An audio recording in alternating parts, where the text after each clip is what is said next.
सन् 18 अगस्त 1976 मिजोरममा गोर्खा युवाहरूले एउटा सङ्गठन बनाउनु भयो, जुन सङ्गठनको नाम थियो Mizoram Gorkha youth association MGYA।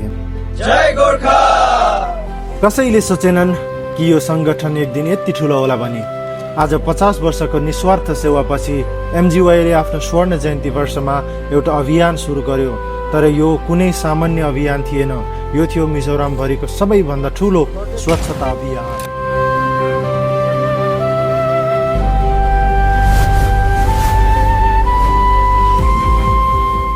स्वर्ण जयन्ती वर्षको पावन अवसरमा मिजोरम गोर्खा युवा सङ्घ केन्द्रीय समितिद्वारा आयोजित golden jubilee special cleanliness campaign 2026 अन्तर्गत आज मिजोरमभरिका शाखाहरू एकैसाथ स्वच्छता अभियानमा जुटेका छन्। स्वच्छ, सुन्दर र स्वस्थ समाज निर्माण गर्ने उद्देश्यका साथ आयोजित यस अभियानले सेवा, एकता र सामाजिक उत्तरदायित्वको सशक्त सन्देश प्रवाह गरेको छ। 18 जुलाई 2026 का दिन आइजोल लगायत लुङले, कलसी, बोलपुई, सिहा तथा मिजोरमका विभिन्न स्थानहरूमा हरेक MGYA का शाखाहरूले उत्साहपूर्वक सहभागिता जनाएका थिए।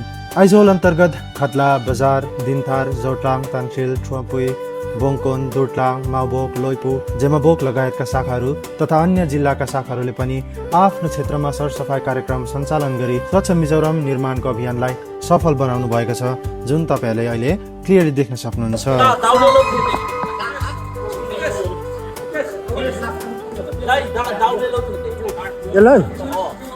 मैले यहाँ सरसफाइ गर्ने क्रममा हरियो सर्पलाई काटिसकेको रहेछु। यो चाहिँ घाँसको बिचमा लुकेर बसेको रहेछ। घाँस काट्दाखेरि देखेको थियो भने त डराएर कहाँ पुग्थ्यो होला, तर नदेखेको भएर चाहिँ साँपले काटेर मरिसकेको रहेछ। हामी खतला शाखाका सदस्यहरू पनि यस अभियानमा पूर्ण समर्पणका साथ सहभागी भयौँ।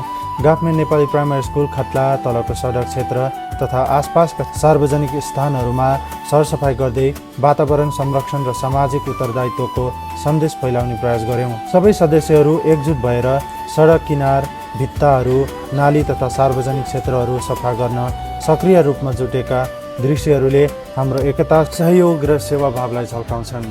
यस अभियानमा मिजोरम गोर्खा युवा सङ्घ केन्द्रीय समितिका अध्यक्ष श्री महेश राईज्यू स्वयं सहभागी भई युवाहरूलाई प्रेरित तथा उत्साहित गर्नुभएको थियो। उहाँले स्वच्छता केवल एक दिनको कार्यक्रम नभई हरेक नागरिकको दैनिक जिम्मेवारी भएको बताउँदै यस्ता सामाजिक अभियानलाई निरन्तरता दिन सबैलाई आग्रह गर्नुभयो। उहाँको सक्रिय सहभागिताले सम्पूर्ण युवाहरूमा थप ऊर्जा र उत्साह प्रदान गरेको छ।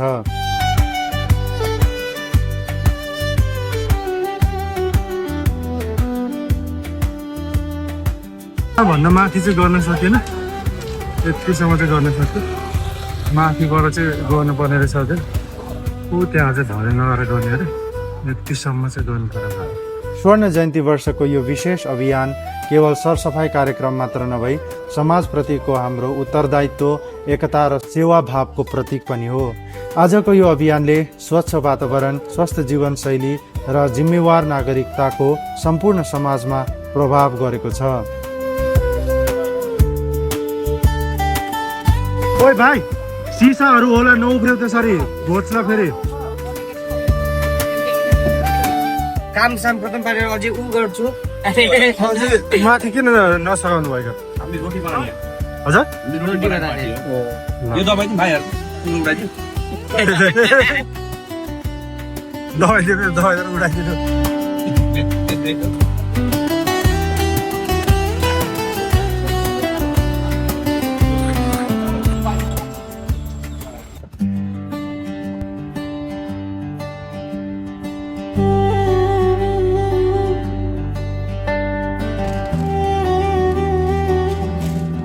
फाइनली हाम्रो काम चाहिँ सकिसकेको छ। त्यहाँभन्दा माथि चाहिँ गर्न सकिएन, किनभने हामीसँग भर्याङ पनि थिएन, अनि त्यहाँ चाहिँ एकदमै चिप्लो ठाउँ रहेछ, त्यही भएर हामीले गर्न सकेनौँ। र अहिले चाहिँ हामी जाँदैछौँ भानप हलको छेउमा। उहाँ बजार शाखाले मैलाहरू टिप्दै आउनुभएको मैलाहरू चाहिँ गार्बेज ब्यागमा थुपार्नु भएको थियो, त्यो चाहिँ भानप हलको छेउमा राख्नुभएको छ। अनि त्यो सामान पनि यही गाडीमा लोड गरेर अनि फ्याँक्नलाई लैजाने हो। त्यही भएर चाहिँ अहिले हामी जाँदैछौँ भानप हलतर्फ।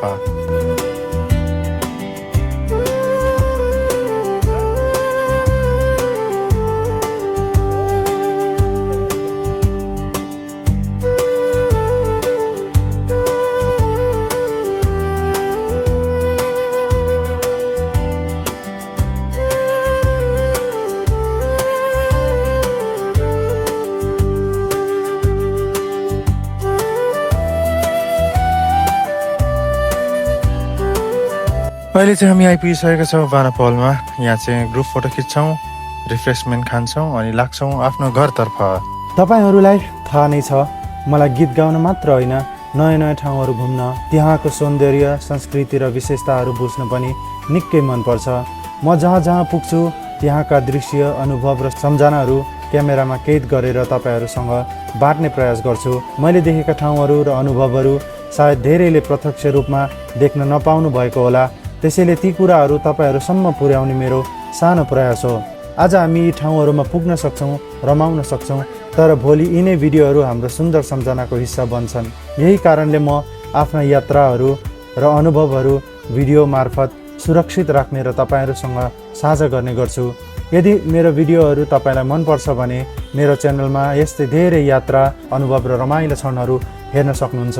च्यानललाई सब्सक्राइब गर्न, भिडियोलाई लाइक गर्न र आफ्ना साथीभाइसँग सेयर गर्न नभुल्नुहोला। तपाईँहरूको माया, साथ र समर्थन नै मेरो सबैभन्दा ठुलो प्रेरणा हो। फेरि अर्को नयाँ यात्रा र नयाँ भिडियोका साथ भेट्ने आशा राख्दै आजका लागि बिदा चाहन्छु। धन्यवाद।